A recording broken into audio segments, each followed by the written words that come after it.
رحماك يا رب العلا. كاتك لخزمة قرآن أوستين قرآن زندو أبوها مو كاتك. فلما نسوا ما ذكروا به فتحنا عليهم أبواب كل شيء حتى إذا فرحوا بما أوتوا أخذناهم بغتة. أفرمي كاتك لبيريان كرد دين داريان لبير كرد همو درجة كانوا مسألة كانوا النعم زور دلنا يخرجوا بنعمتك كان أخذناهم بغتة لكتب ركا نعم نهد بدميانوا رب العالمين عليه أما أوان ما نقرت وهتا وإذا أخذناهم أخذ عزيز مقتدر كسي زور بدا صلاة شون كسي أقري أبو شواز مسلمان غمخون كأتي خزمة قرآن أزاني لأمتي إسلامية شخواني الرجل شآزاري كي مسلمانان أدري لم سري دنيا بو أو سري دنيا سيرك خيانة لأمتي إسلامية أتكي ولا تهنوا ولا تحزنوا غم مخون خفد مخون وأنتم الأعلون إيوة الزور أعلى ترو قورترن إن كنتم مؤمنين وأنتم الأعلون عينا أعلى اسمي تفضيله يعني نك إيوة برزن بسر خلقي نزمة نخير برزن بسر همو برزكان برستريني شلابوبي برزكان بمرجع إيوة إيمان دارك الرازقوبن نترسن لو ظالمك أبينا خرابكاري أكاد لي نترسن ولا تحسبن الله غافلا عما يعمل الظالمون نخير أم ظالمانا إنما يؤخرهم ليوم تشخص فيه الأبصار خواي قورا بروجك هل يعني أقريت كألو رجاء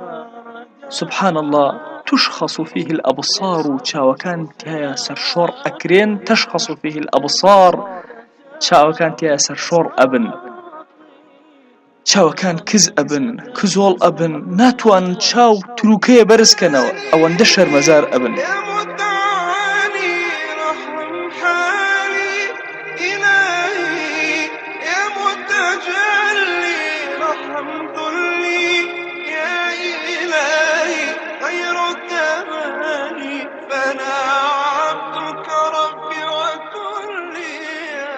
آرام أقري آرام ناقري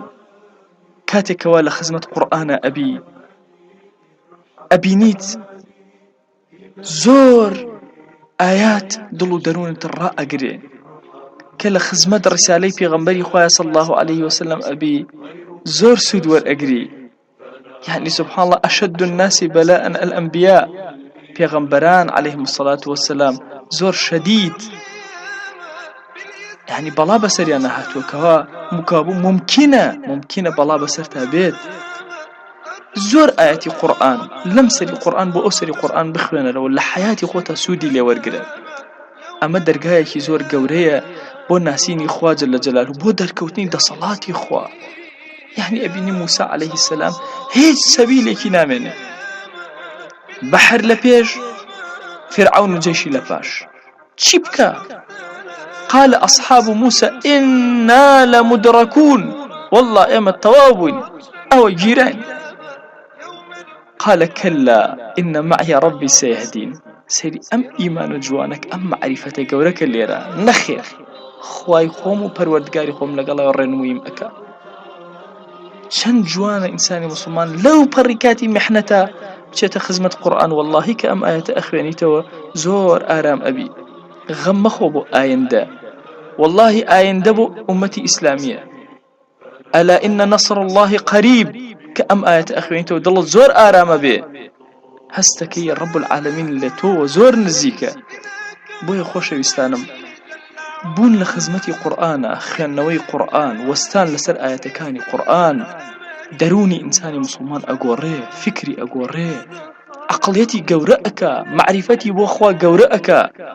والله كاتك أوستي كألي الحمد لله رب العالمين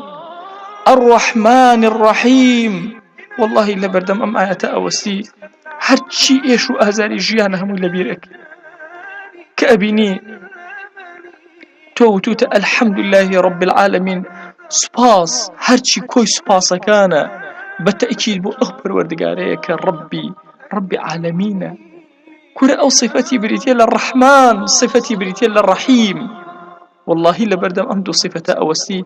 ئارامیەک ڕووتی ئەکا خۆشت نازانی چۆن کە ئەبینی ئەم خوا عەزیمە ئەم پەروەردگارە عەزیمە ئەم مرۆڤانە ئەبەم شێوازە ئارام ئەکاتەوە. فلا عبدك ربي وكن لي أشرطا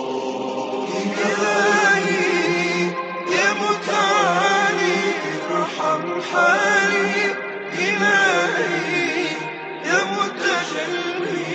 ارحم ذلي يا إلهي غيرك